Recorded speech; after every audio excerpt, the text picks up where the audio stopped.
It's covenant name. What does it mean, covenant? First of all, blood was shed. Blood was shed because it's a covenant now. We do not ask God for healing. It's already done. We just take it this morning. Come on, because there was a covenant 2,000 years plus ago. There was a covenant made by God. I'm going to give you a name that's above every other name. And then through that name, He will pay the price. And through that price, you will have a covenant, the new covenant that God has gave to the church. Amen? Amen. And we just received this morning from that covenant. If we speak about covenant, what does it mean? If you speak about the name of Jesus Christ, the whole of heaven responds. Everything in heaven, everything on the earth, the Bible says everything underneath the earth respond to that name. Hallelujah. What do I try to tell you this morning? What do you need? The name of Jesus. Amen. The presence of God Almighty. Can I tell you what's happening around the world? If you look around the world, God is fighting for us. He's pushing back the darkness. In what? In the name of Jesus. Come on, there's a song that says, God is fighting for us, pushing back the darkness in the name of Jesus. Come on, God is fighting for us, pushing back the darkness. Who's fighting for you? God is fighting for you. Who goes before you? God is going before you. In the name of Jesus. That must be the name in your mouth this morning. Come on, that must be the name when you wake up every morning. I want to touch on, I'm not done with my sermon on the last sermon I have last week, so I just want to finish it, go through it and touch on it. And let God be God this morning. God wants us to have in the Spirit this morning. I believe this is going to touch your life, it's going to change your life. It's going to make us come to that place of the presence of the God Almighty. Wednesday night we were praying in the church and all of a sudden there was a presence. Amen. Everybody was face down, crying out to God for what? For more of Him. I didn't hear any prayer lists. I just said, God, give us more. More of You, more of Your presence, more of Your overwhelming presence. And Wednesday night was special because we spoke about a presence and all of a sudden the presence invaded this place. Yeah, amen. And this is our covenant. I want to touch on it every week when I speak to you. The covenant that we have with God is the presence of God. And this is what you have to remind God every day. Lord, my covenant with You is wherever I go, the presence of God will be with me. Because where the presence of God is, there's fullness of what? Joy. Of joy. Amen. Of His word. Amen. Of peace. Come on. That's where my strength comes from. That's where my strong tower comes from. That's my hiding place. That's my place called there. But when the presence of God is evident upon your life, come on, atmospheres change. Amen? If the glory and the presence of God is upon a man's life, atmospheres change. Amen. And I'll get to that now. I've got a scripture that God shared with me that actually shook me to the core. After Wednesday night, I read that scripture. It was Thursday morning, and I was reading Exodus, and God just blessed me with a scripture. I'm going to share it with you this morning. But first of all, I want to tell you this morning is the 1st of March. What does that mean? It's a new season. It's a new beginning. Amen. And may we take it this morning in the Spirit that it's a new beginning for all of us. Yeah, come on. It's a new season. Amen. For all of us. Yes, amen. Come on, I spoke about the pit, the palace, the place. I'm going to get to it now. But you go through seasons. And I believe in the realm of the Spirit, this is a new season for Faith City. This is new beginnings. The 1st of March 2026. God gave us a word in January. Come on. That this first quarter of the year, He's going to turn things around for the body of Christ. For whoever takes it this morning. If you do not want to take it, I'll have another portion. Yep. I'll take your portion Amen. As well. Amen. It's new beginnings. I said it again on Wednesday night. I'm going to share it with the church. God is releasing mantles. Mantles of favor, mantles of boldness, mantles of prayer and intercession. If you look around the world, God is not just releasing money. God is releasing spiritual stuff as well. If you want to prosper in life, it's time that you take hold of God first. And then we look at prosperity in another way. We need God to intervene in our spiritual life. We need to become bold, fearless, the fear of God in our hearts and spirit. God wants us to prosper in all of our ways. Wealth, health, and soul. You have to prosper in all of your ways. You're going to have to take a hold of that name and this gospel. Let me tell you this in the last hour. This is the only thing that's going to pull you through. is the word of God. Because prophecy is happening all over the world. Things are changing around. People are crying out for Jesus Christ, and we're going to miss the mark if we do not cry out to the Lord. If it's not a driven passion and hunger in us that changes us, come on, to become bold, fearless faith. I believe God is releasing mantles of favor to the body of Christ. What does that mean? Favor is not fear. I've said it to you last week. Favor is something maybe you didn't even work for. But God will open the door because of what?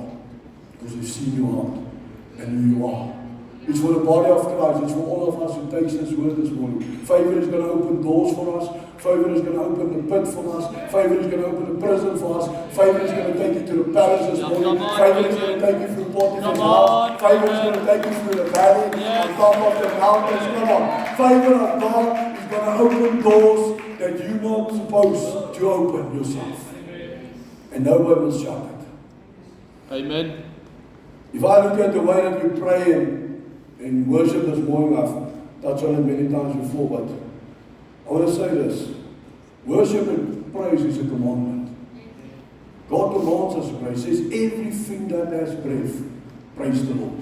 He didn't say some of the things, everything. With loud cymbals, with the harps, come on, with the guitar, with the drums, with your lungs, with your organs, with your mouth. What does it mean? Why does God command us? Because I've said it even to the people on Wednesday night. Because He changed who you are as a man. God doesn't need your worship. The rocks will cry if you do not worship. But God says you need the worship. You need the praise. Because a man cannot be weak, depressed, sick, and praise the Lord at the same time. It's impossible. If you are depressed and you praise the Lord, one of them will go.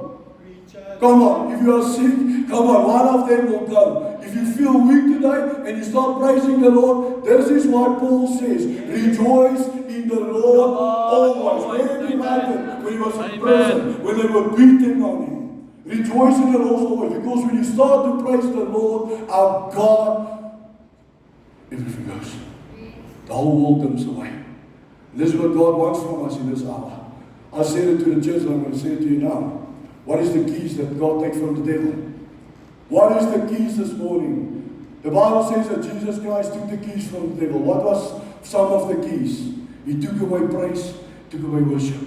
He gave it to the church.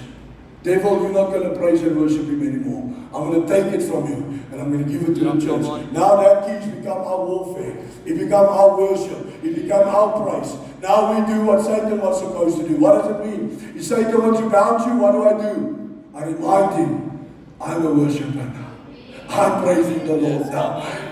You cannot take this. You can maybe take a lot of things from me. But if one thing you're not going to take from me is my praise and my worship. Because it's warfare first before it becomes music. Come on. Worship is warfare first. David said it. It becomes warfare first, then it becomes music. It's not just a song that I sing this morning or a praise song, no. It's something in me, chains. Come on, chains are loosening up. Come on, I feel the joy of the Lord. I feel the joy of the Lord since for the past 3 days. I'm excited. I don't see any smiles here this morning, but I'll smile for you.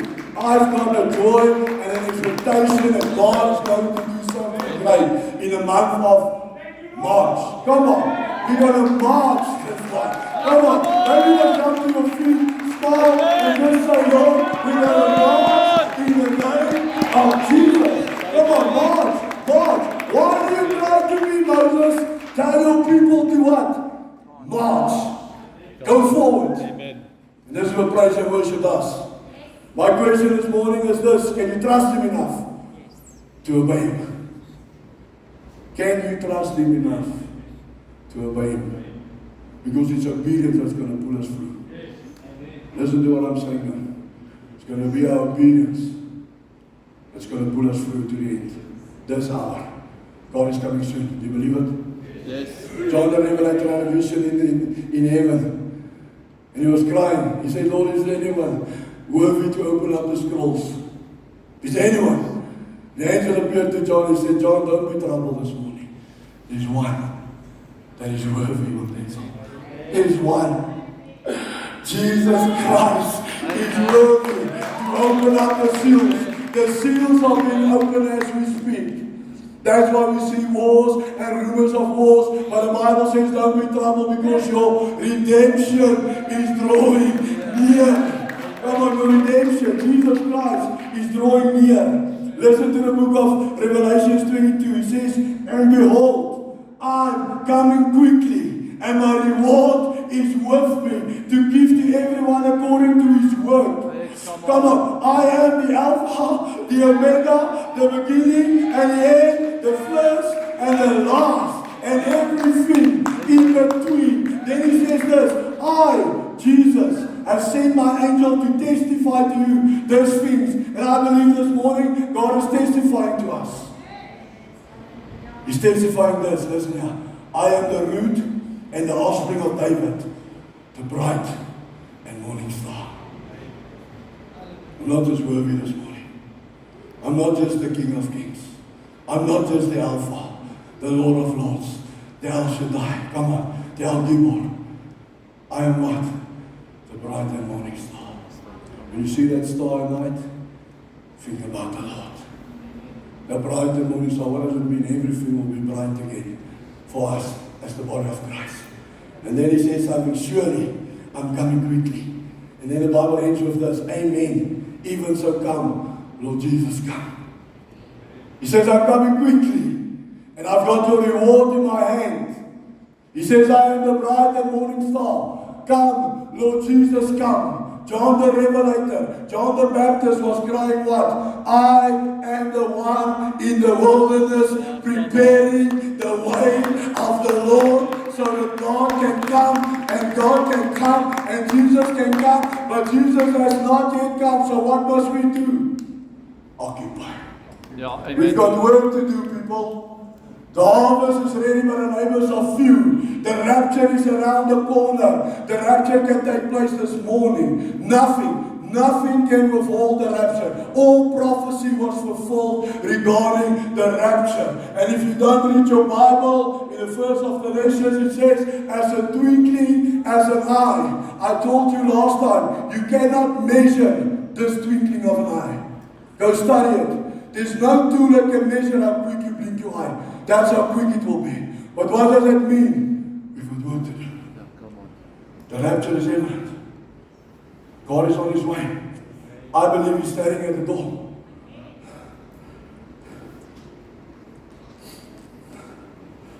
I want to touch on the scripture. My question again this morning, can you trust him enough to obey him? God has placed something on my heart during this week, and I have to share it with you. Romans 1 verse 16 says this, for I am not ashamed of the gospel of Jesus Christ. Come on, amen. Because it is the power unto salvation, the Bible says. Unto God for salvation. I am not ashamed to tell you this morning that Jesus Christ is the only way. I'm not ashamed to tell you that Jesus Christ is the way, the truth, and the life. Because it is the power unto God for salvation. I'm not ashamed to tell you that Jesus Christ is the only one that can save you. I'm not ashamed to say that he loves you, Franco. I'm not ashamed of this gospel. I'm not ashamed to speak that name above every other name. It doesn't matter where you find me, I'll speak that name. I'm not ashamed of the gospel of Jesus Christ because it is the power of God to salvation. What does God try to teach you in this gospel? If you can trust God this morning that you are saved, who believes they are saved? Then you can believe for anything. This is the power unto salvation. This gospel. If you can believe this morning that you're saved, you can believe that you are healed, that you are delivered, that you will be prosperous. Come on. That you will be in glory. Come on. Then you can believe God for anything upon your life. Why do you trust God for this morning? If you can believe that you are saved, it means that you can believe for anything else. That's the power of salvation. That's this gospel. Then the Bible says this, for in it the righteousness of God is revealed from faith to faith, as it is written, the just shall live by faith. The Bible says we live from faith to faith. through this gospel, the righteousness of God. Who's the righteousness of God? Jesus Christ. And who are we? We are the righteousness of Jesus Christ. Because our righteousness is in the Lord. But where do we find that righteousness? Through the gospel of Jesus Christ. I must be in right standing with the Word of God, so that my life is in right standing with Jesus Christ. How do I get that right standing? The Bible says from faith to faith. From glory to glory. I want to read you this. From faith to faith. Not by sight, not by feelings, not by human strength, but only by unwavering trust in God. From the beginning to the end. The Bible says we are seed of faith.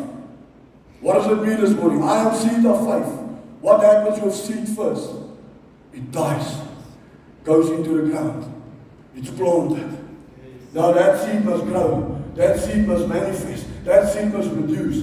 The only time that seed can produce if it dies first. And when it dies, what does it do first? It grows downwards. Why? That seed of faith becomes rooted in Jesus Christ. Yeah, come on. And once it's rooted, now it starts to grow. Now you see that little apple tree. And it goes through all 4 seasons. From faith to faith. Every year your faith will go from faith to faith. But the Bible says something powerful then. It says the just shall live by faith. Who's the just? We are the just. Because your faith justifies you. Amen. Come on. God justifies you through faith. But then the Bible says in 2 Timothy verse 4, chapter 4, Paul says something powerful. He says, I've run the race. I've finished the course. But what did he say then? I kept the faith. Yeah, come on. Come on. I kept the faith. Amen. The just shall live by what? By faith. I kept the faith. I maybe have lost some things in my life, but I've kept the faith. Amen. I maybe have lost some business in my life, but I kept the faith. I maybe have lost my children in my life, but I kept the faith. Amen. I maybe have lost some money in my life, but I kept the faith. I maybe have lost some loved ones. Maybe I lost my children. Maybe I lost my husband, my wife, but I kept the faith. I kept the faith. The just shall live by faith. We go from faith to faith. And then the Bible says in Romans 8 verse 1, listen here what the Bible says. Can I just say this before I continue? It's a dangerous thing to lose your faith in God. Oh, come on. This is what I'm saying to you this morning. You can write it down. It's a dangerous thing to lose your faith in God. Doesn't matter where you go through, Rudy. Keep the faith. Goodness, doesn't matter what you go through. Tennis, doesn't matter what you go through. Keep the faith. Because that's the thing that's going to pull you through the valley, the pit, the prison. Come on, it's going to take you to the palace. But even in the palace, I still need the faith. I must keep the faith because God says when I come to the earth, will I still find faith? Keep the faith. How do I keep the faith? In here. Faith comes by what? Hearing. Hearing what? Word of God. So when the battle comes, where do I go? The Word of God. I keep the faith. The scripture, Lord, I keep the faith. Come on, I've been young, I've been old, Lord, but I keep the faith. You're my shepherd, I keep the faith, Lord. Come on. I keep the faith. Romans 8 verse 1 says this. Therefore there is now no condemnation. I mean, to those who are in Christ Jesus. We do not walk according to the flesh, but according to the Spirit. There's no judgment for you this morning. Why do I say this scripture this morning before I continue? Because I don't want you to sit here with guilt anymore. I don't want you to sit here and think I'm not enough anymore. I don't want you to think here that your sin cannot be forgiven this morning. I want you to understand, if you walk according to the Spirit and get away from the fleshly desires, the Bible says there's no more condemnation for you. There's no more judgment for you. Because now I walk according to the Spirit. And the Spirit man connects to the Spirit of God. And when the Spirit connects to the Spirit of God, we are called sons, and it's in the same chapter. Sons and daughter of God. And then the Bible says the Holy Spirit leads you and He guides you. Come on. And He provides for you. Amen. And He works inside of you. Amen. And He teaches you. And He gives you wisdom. And He gives you understanding. I I don't want you to sit here anymore Sunday after Sunday, feel guilty of what my past may have been, of who I may have been in the past, or what I've done. It's time to get to that place that God says, I've forgiven you. Lot's wife was the only wife that was mentioned by Jesus Christ. Jacob, what did he say? Do not. That's what Jesus said. The only wife speaks about a woman of 173 women in the Bible. It says, remember Lot's wife. Why? Because you thought about the past. Get out of the past. Come on, let's move forward. I don't want you to sit here Sunday after Sunday guilty anymore. I'm not enough. God says you are enough. He paid a price so that you are enough. More than enough this morning. Amen. And this is what God wants from us this morning. And I said to you, I'm going to touch on quickly what I preached to you last week. I spoke about Joseph, the tunic, come on, the pit, Potiphar's house, come on, we spoke about the prison, and we spoke about the palace. First of all, I want to say to you this morning, God will never test you with evil. Come on. God will never test you with evil. Amen. If it's evil, it's from the devil. Yes. If it's from God, it will produce, it will build, it will magnify, it will build character, it will build faith, come on, it will build patience, it's going to build joy, peace, long-suffering, self-control. That's what God is building when He's building character in you. God's not going to test you. Let me send him to the bar and see if he will drink. No, that's from the devil. Yeah, come on. Amen. God's not going to place a naked woman in front of you and say, oh, let's test him. That's not from God. It's from the devil. So you have to discern in the spirit. What am I dealing with? Do I deal with a pit to produce? Or I deal with the devil to curse? And to cast him away? And to bind the work of Satan? Don't fall into temptation. Pray more lest you will fall into temptation. Yeah, come on. Amen. So I spoke about the tunic, and we all know the tunic speaks about the tunic of many colors. It speaks about favor. It speaks about identity, who you are in God. It speaks about authority. It speaks about many colors. Come on, they stripped him of that. I said to you, they stripped him of the tunic. You know what I think about? When God says the tunic of many colors, I thought about it. The only thing that came to mind was the rainbow. When God speaks about the tunic of many colors, the rainbow of God. And when I think about the rainbow, it's a covenant. So that tunic represents covenant, the promise. When I think about the rainbow, I think about Noah and the ark. There's two things that God said to Noah: I'm going to make you to build the ark. I'm going to give you the blueprint. But there's two things I'm not going to give you. I'm not going to give you the door, and I'm not going to give you the steering wheel. God says, I am the door of that ark, Noah, of that covenant, of that promise. Jesus Christ is the door, standing at the door. He says, I will close the doors, Francois, and I will open the doors. No one else, nobody else, not an angel, come on, not a human. Jesus Christ himself said, Henry, I will open that door for you. I will close the doors that needs to be closed. Me, Jesus Christ. And then he said something powerful. I'm not going to give you a steering wheel. Because I don't want you to be in control anymore, Francois. God wants to be in control. When you go through the valley, the pit, the prison, I don't want you to be in control anymore. I want to be in control. But what do? We want to take the steering wheel. We want to take the pen out of God's hand. And God is commanding us this morning. The covenant that I have with you, I will be in control. I will be your victory. I will show you where to go. I will guide you through the pit. I will be with you, as Joseph said. God, if you are with me, I know where I'm going this morning. Come on, and they stripped him of that tunic of many colors. Have you ever asked yourself this? Who stripped Joseph? His brothers. Have you ever asked yourself, why is it the closest people to me that's attacking me? Why is it the people that sit at my table that's attacking me? Have you ever asked yourself a question? Why is it my brothers? Why is it my family? Why is it the people that's eating with me at the same table that always turns against me, that persecute me, that lie about me, that talks bad about you? Come on. Why is it this people that want to see my downfall, that don't want to see me grow? Why can I not see the favor of God upon my life? Why is it there's people that's in my house, Francois, from... Many times you have to flip some tables. Yeah, come on. Many times I want to say this morning, Come on. sit with warriors. Yeah. Sit with bold people. Yes, the conversation amen. is different. Amen. Sit with people of faith where conversation is much different. Yeah, come on. Amen. But I'll tell you why this morning, because if Sunny in Cape Town persecute you, it will have no effect on you. Yeah. But if your brother next to you, next to me, on my table, persecute you, it will have an effect on you. And God said, this is what I push you. Because the only thing they're going to see is my backside. Because I'm moving.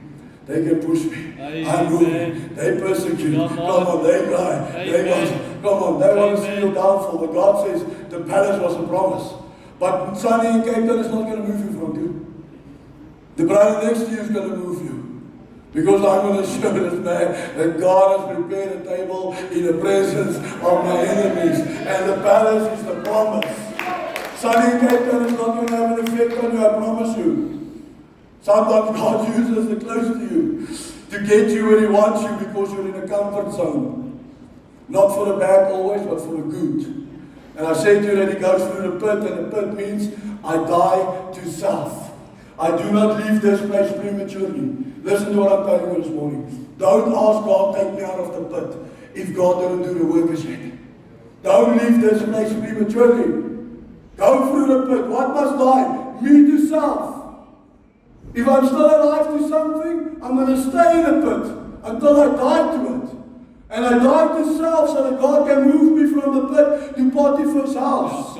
But as long as I'm alive, as long as I have an effect of the voices of people, I will stay in the pit. Yeah, come on. Because if the glory belongs to Jesus Christ, what does it also mean? The persecution belongs to Jesus Christ. If you take the persecution, it means you take the glory. Because what are they attacking? Your glory? No, they're attacking the Jesus Christ that I have in me.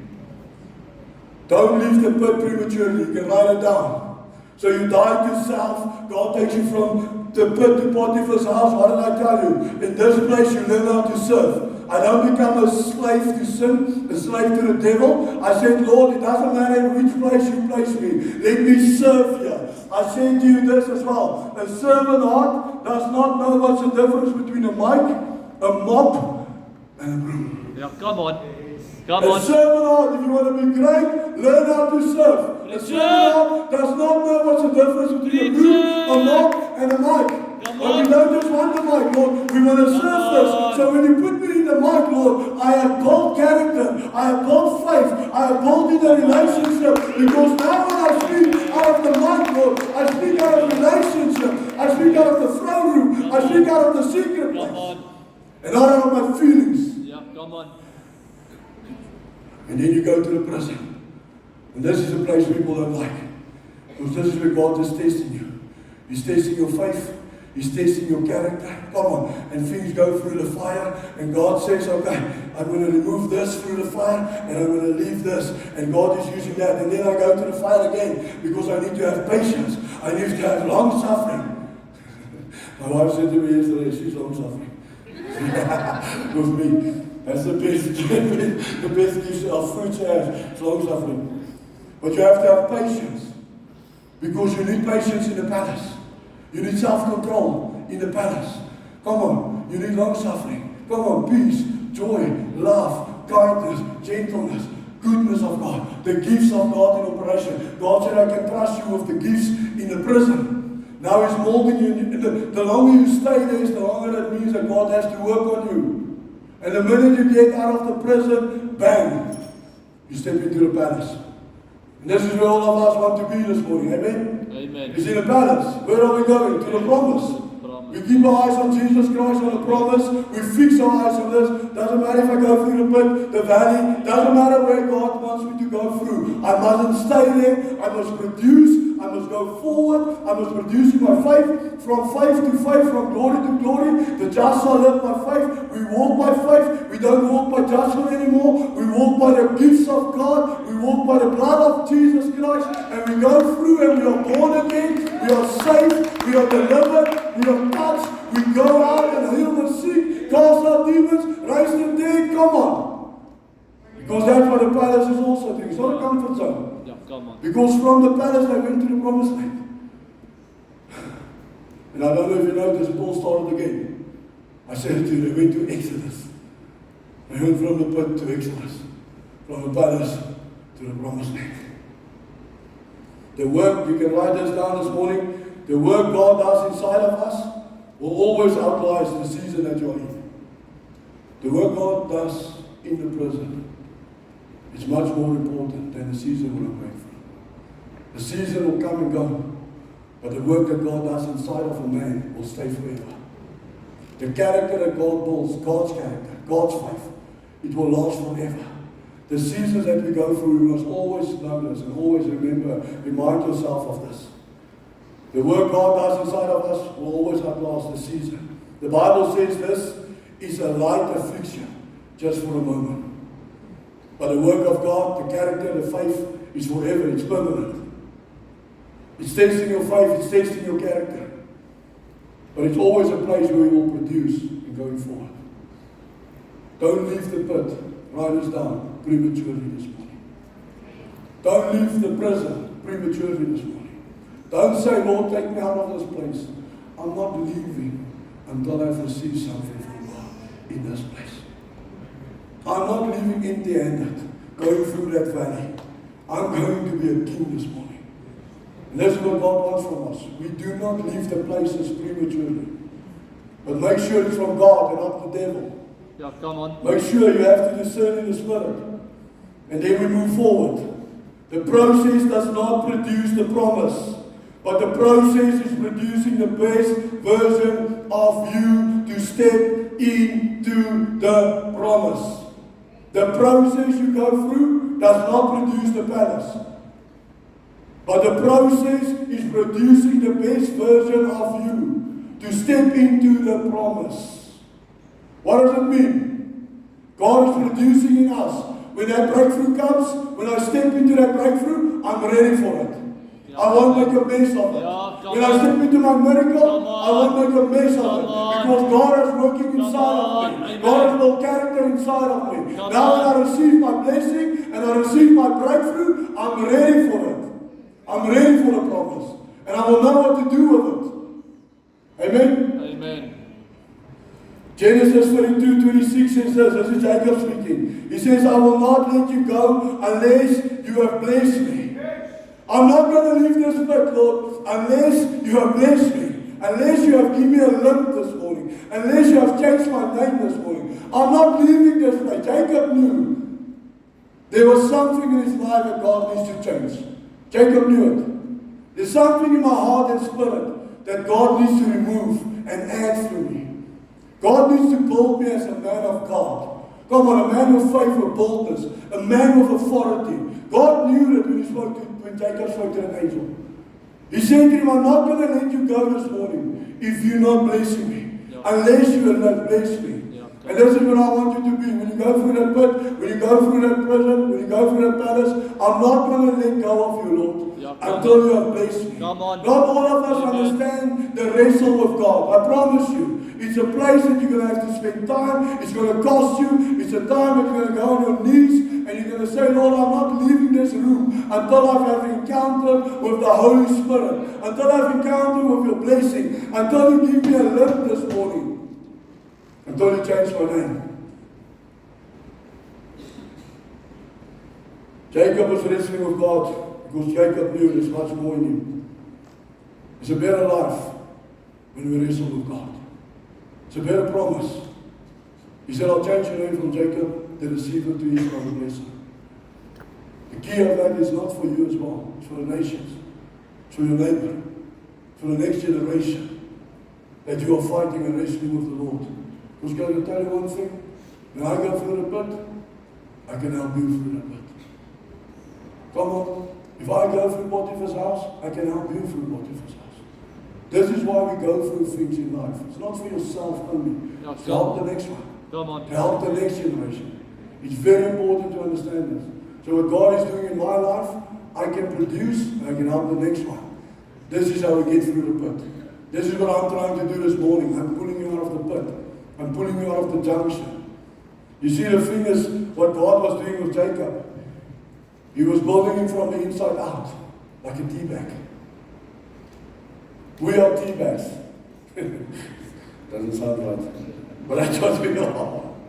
We are tea bags this morning. I'll get to it now. I just want to read you this. True prayer is not a shopping list of things you want. Real prayer ends with a limp. Something in you no longer walks the same. Your prayer life is not a shopping list. Your prayer life ends with a limp. Coming out of that place, Lord, I will never walk the same. That's what we want from God. And that's the seal and the mark of a man that wrestles with the Lord. It's walking like this about with a limp. Miles Monroe said something powerful. He says, people who are successful, listen to this. People who are successful are like tea bags. When they get hot water, they make tea. The hot water does not destroy the tea bag. What does it do? It brings the best out of you. Yeah, come on. So that's what I'm trying to tell you this morning. When the pressure gets hot, it brings the best out of you. When you're in a pit, it brings the best out of you. When you're in a prison, it brings the best out of you. It brings the best out of you. It's not there to destroy you. It's there to make some tea this morning. That God can bring the best what is inside of me. Because not many of you know what is inside of you. Not many of you know the power of the Holy Spirit inside of us. Come on. Not many of us are operating out of that power and authority and the Word of God. Come on. We sit around and we wait for things to pass by. And when the pushing is coming, we sit around and we don't push back. But the pit will bring the best out of you. Take it from me this morning. It will not destroy you. You have to become a tea bag. When the pressure gets hot, the best comes out. The best man of God. The best version of God Himself. What does that hot water do to a person? What does that Jacob wrestling with the Lord do? It brings persistence in your life. Jacob was persistent. And that was proof of the limp and the blessing. Come on, persistency will always push you forward or push you in a place of positioning into your next miracle. Because Lord, I'm not going to let you go until you have blessed me. When last did you pray in that room and say, Lord, I'm not leaving this place until I have an encounter with the Most High God. And you're not leaving that place. And you push forward and you pray and you worship. Come on. And you declare and you love Him. And you just sit at His feet. When last did you come to that place and say, Lord, I'm not going to let you go this morning until character is built to me. Until I can get to this place where I can have patience with people. Until I can get to this place where I can have self-control with my family. But we do not produce in that place. We go into the prayer room and we walk out the same. And that's not what God wants from us. We go through trials and tribulation so that we can produce. I'm going to read you a scripture now in the book of James. What trials and tribulation does to us. It produces patience. And patience, perfect faith. We have to produce in the pit. If you have a problem, I know many of us, patience and self-control is the biggest problem in the body of Christ. So that means that you have not produced yet in the pit. God has not dealt with that as yet. So stay in the pit. Stay in that place. Stay in the prison this morning until God can deal with it. Until you become a tea bag. You'll never look at a tea bag the same again. Maybe carry a tea bag in your pocket. Yeah, come on. Come on, as a reminder. I have to become a tea bag. I must make tea this morning. Persistencies. So I will always say, Lord, I will pray again. I will believe again. Come on. I will trust again. I will stand again. Even when it hurts. Even if I don't understand. Even if I don't have the answers right now. Come on. Even when it hurts you. Even when you don't have the answers this morning. Even when you don't understand this morning. Even when you are tired. Persistency will always push. I'm not giving up, Lord. I'm not going to let you go, Lord. There's something more for me. Lord, what do I get out of this place? Lord, where do you want me to go this morning? Come on, Lord, after the pit, where am I going? And this is what persistency will do. Very few understand the wrestle of God. They see the blessing, but they do not see the midnight prayers. Yeah, come on. Many people, they see the blessing, but they did not see the time spending with God. Many people will see the glory, but they will never know the story. That's always. Many people will see the limp, but I will never know the story behind that limp. And this is the thing with us, and persistency. Can I tell you this morning? what destroys us as human beings? It's not just the sin of God, what God is speaking about. You know what destroys us as human beings? Doing the things not what God has asked us to do. Come on. That is destroying who you are. That is when we fight the things that God wants to change in us. God wants us to obey. Can you trust Him enough this morning to obey Him? This is the question. So we think it's only sin that destroys us as a man or a woman. Doing the things of God that He asks you to do not, that will destroy you as a man. God has placed assignments on all of us. If you do not fulfill that assignment, that will destroy you. It will destroy you as a man of who you are. You must understand what is the assignment of God upon your life. Many assignments of ours is just go. Go heal the sick, go cast out demons, go raise the dead, go preach the gospel, go serve other people, go help those people, get them out of the pit. There's an assignment upon your life. Come on, giving, sowing, worship, praising, pray the Lord. There's an assignment on each one of us. If we don't do it, it's going to destroy you of who you are in the Lord. The book of James, verse 1, chapter 1, verse 4 to 8 says this. The Bible says, my brethren, count it all in joy when you fall in various trials, knowing that the testing of your faith produces patience. But let patience have its perfect work, that you may be perfect and complete, lacking nothing.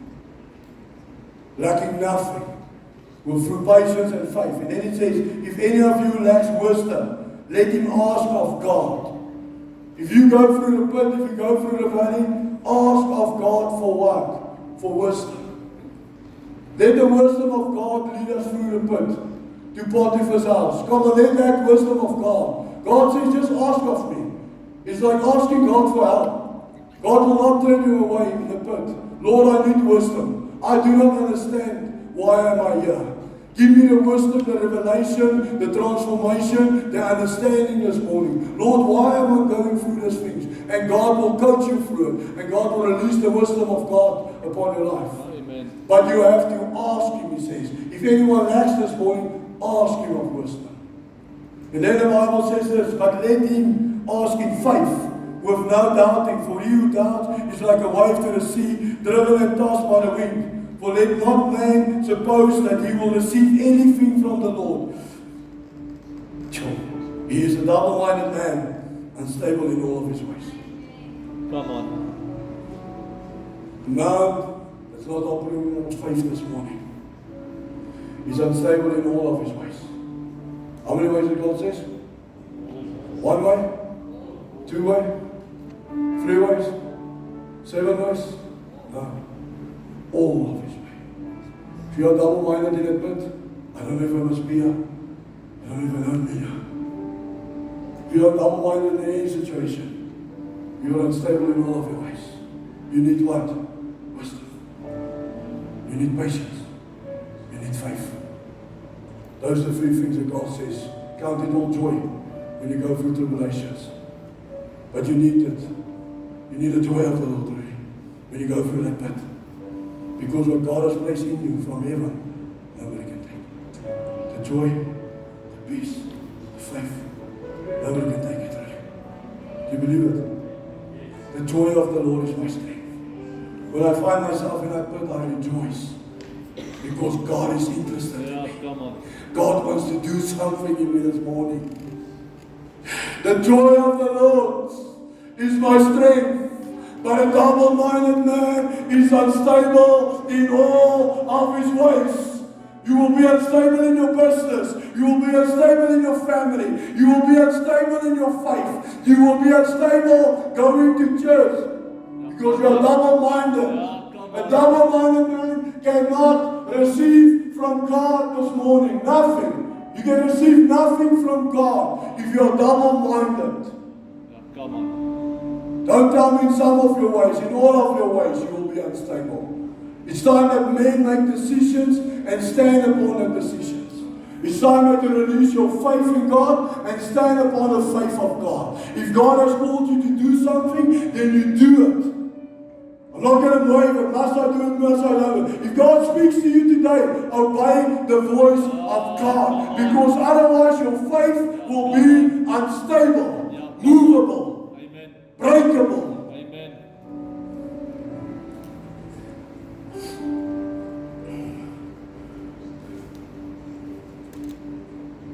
Going through this trials and tribulation is one thing that God has placed upon my life. And that's the presence. If the presence go with you, doesn't matter where you go, you will have the victory. If you know that you're not alone this morning in any situation, every battle, doesn't matter what you face this morning. If you can understand this morning, that God is with you, you have the victory.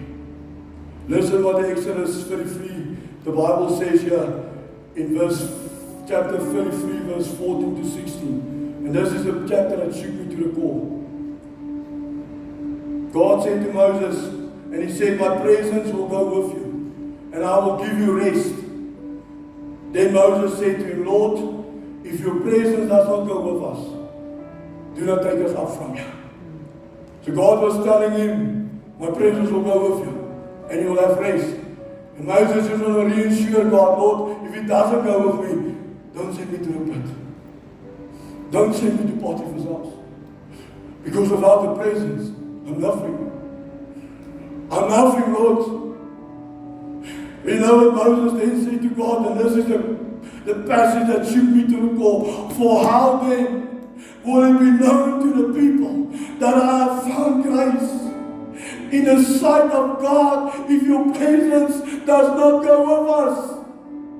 How will the people know that I belong to God if the presence of God is not with me? Can I tell you what leads a man first when he's in sin? The presence of God.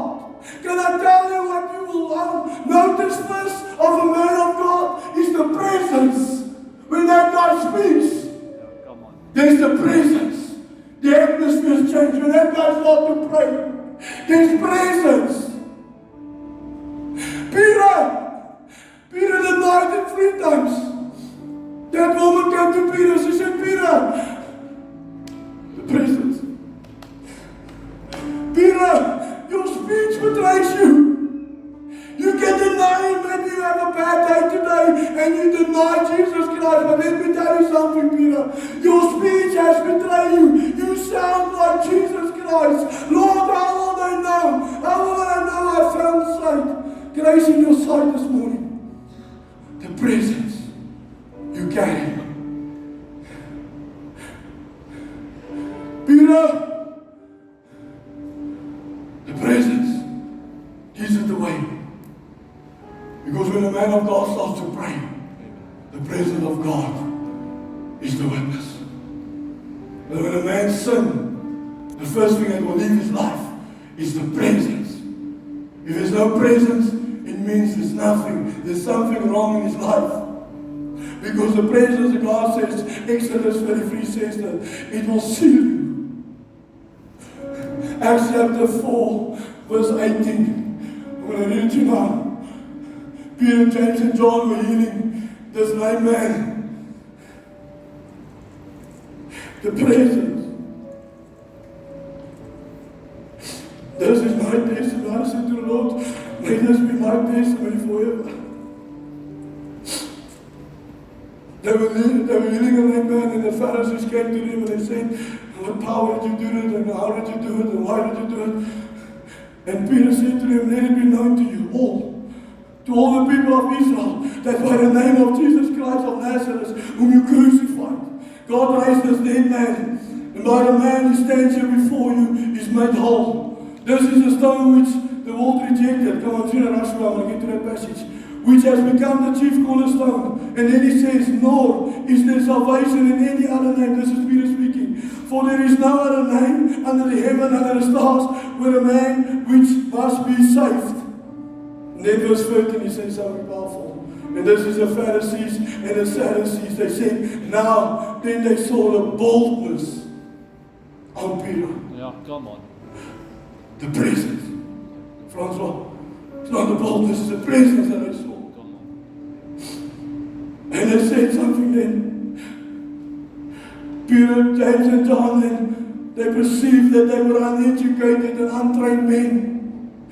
But then they said something. But I've realized that they have mean with Jesus Christ.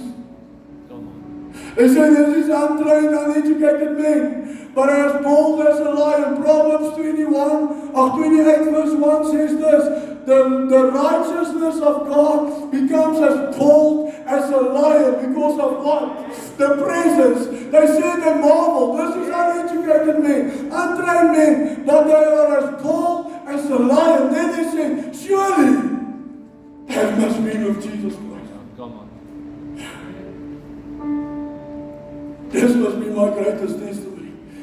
Surely that man has been of God. His speech was tracing. The presence upon his life betrays him. Surely he has been of Jesus Christ. May this be our testimony wherever we go, that when you leave that room, they must say, surely that man has been of Jesus Christ. Surely when he prays, that man has been of Jesus Christ. Yeah, come on.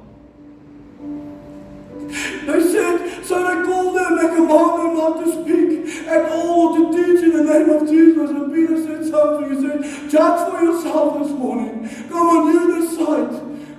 But I'm going to tell you one thing, who do I fear, men or God? I fear God. And I will preach in His name. I will speak the name of Jesus Christ. It doesn't matter where I go. It doesn't matter what God asks me to do. I will do it this morning. Yeah, come on. The Bible says when they were praying, the whole building was shaking. Everybody was filled with the Holy Spirit. And they spoke the word of God with boldness. The presence of God makes you bold.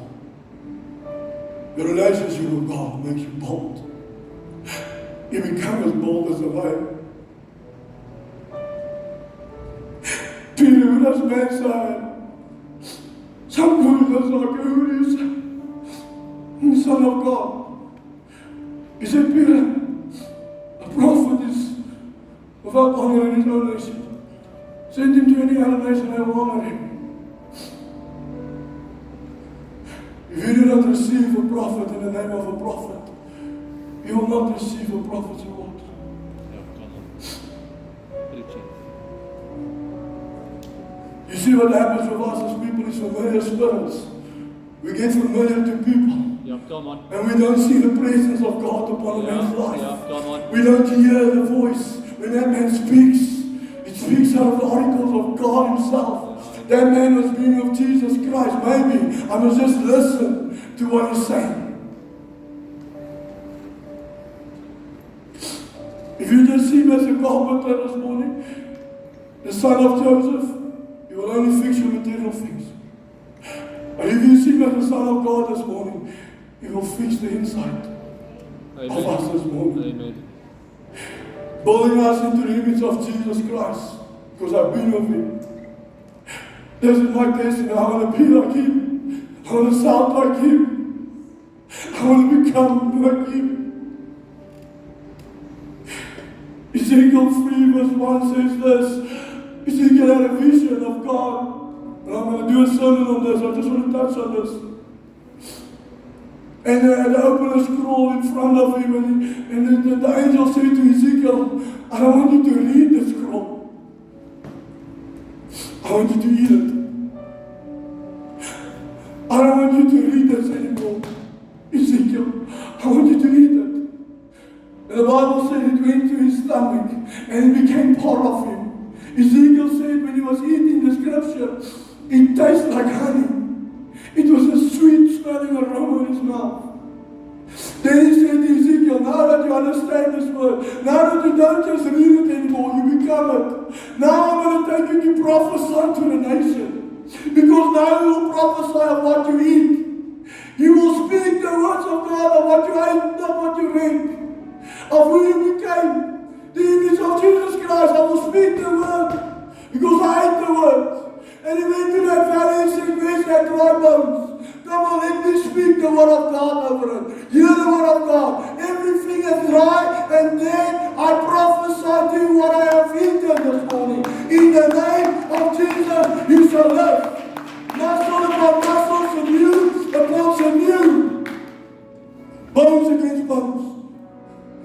now Ezekiel said, I'm not just reading it, I've become it. Yeah, come on. And what I ate, I can prophesy. And I ate the living word of God. So I can speak life. I speak life through that bit, through that valley. Jimmy Swaggart said something powerful. I'm going to end with this now. Jimmy Swaggart said this: you can sit here for 2 hours and be a spectator. This morning, you can tell me it's not your personality, it's not your culture, it's not who you are. I come from a church, they don't clap hands, they don't jump, they don't shout Jesus, come on. You can have all the excuses this morning. But Jimmy Swaggart said this: can I tell you what's happening in heaven now? Thousands upon thousands of angels are shouting, holy, holy, holy, holy is the Lord God Almighty, who was and is to come. Come on, you may sit here as a spectator this morning, but God says, eat the word of God this morning and become the living word of Jesus Christ. Thousands upon thousands of angels are worshiping the King of Kings. The Bible says, lightning, thunder, the glory cloud. You think it's silent in heaven this morning from you? When that river starts to flow, it's going to pass you by. If you don't jump in it, going to the next. The river is flowing this morning. The Holy Spirit is flowing in this house. 66 books. Does it make it the Word of God? No, it doesn't. 1,189 chapters. Does it make it the Word of God? Not yet. 31,000 verses. 31,000 verses. Does it make it the Word of God? Not yet. We're getting close. 18,000 comparison scriptures in this book. Does it make it the Word of God this morning? Not yet. Over 40 writers, 1,500 years. Come on, over 3 continents. Does it make it the book of God this yet? We're getting close. Not yet. What makes this book the living word of God this morning? Prophecy. Prophecy about one man, Jesus Christ. Over 300 prophecies about Jesus Christ and His coming is already fulfilled. This makes it the book of God. This makes it the living word. Prophecy that was fulfilled. It's not because there's 66 books. It's because it's a living word of God.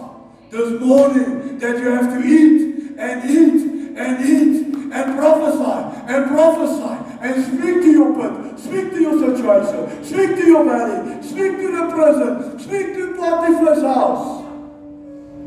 And when I sit in that pit, I eat the word. And I sit in that prison, take another bite, Lord, because there is scripture in this Bible that will take you out of the pit this morning, out of Potiphar's house this morning, out of the prison this morning. It will guide you into the palace and it will keep you in the palace.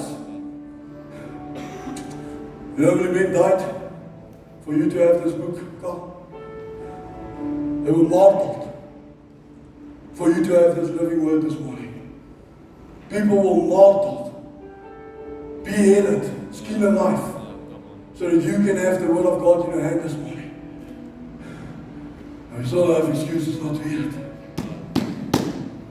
not to become it, not to use it. My pastor must use it. Twinkling of an eye. What I'm trying to tell you this morning is, don't let me only read the Bible and give you word. Go and eat it. Go and study it. Remember that little girl was standing against a tree? I told you guys. She didn't listen. You know what the father did on the end of the day? He pulled her away from the tree. He said, come here. I know a scripture. The walls of Jericho. Somebody already paid the price for us. For you to just step in. Paul said, die to self. You know how many years it took him to write that scripture? 20 years. Do you need to die 20 years to self? No. Just step into what Paul is teaching us. And you can die today. Paul had to pay the price so that you can just step into the glory this morning. And this is what the Word of God says. Somebody already paid the price. Somebody already made the sacrifice for us to step into the glory. And that father took that little girl around that wall. And they were walking 7 times, 1 time, 10 times. Doesn't matter how long it takes. But here I have to lose some stuff. Because Joseph said, I'm going to choose forgiveness over bitterness. Come on. Sometimes this war, what I have to do, lose the bitterness. Yeah. Call a name, I have to forgive that person. Maybe you were abused. Maybe you were molested. Maybe somebody stole from you. Maybe somebody lied to you. Maybe you lost somebody. Maybe you have to forgive. Maybe there's bitterness in your heart. Maybe there's unforgiveness in your heart. And then you walk it out. And you walk it out. Until you get to that place where you are free. And you can say now, in the name of Jesus, Lord, remove from me. Because it's a good place to say, Lord, help me. Let me call that name of that person while I'm walking around this wall this morning. To forgive them. To let go. So that God can open up the walls and the gates and uproot the trees for us this morning. Amen? Amen. The walls of Jericho. I wanted to do a Jeremiah demonstration this morning, but I'll keep it for next week. Something powerful that the Lord has shared with me, but I want to touch on this just quickly. Anything you go through, it's not for yourself. Yeah, come on. It's to help the next.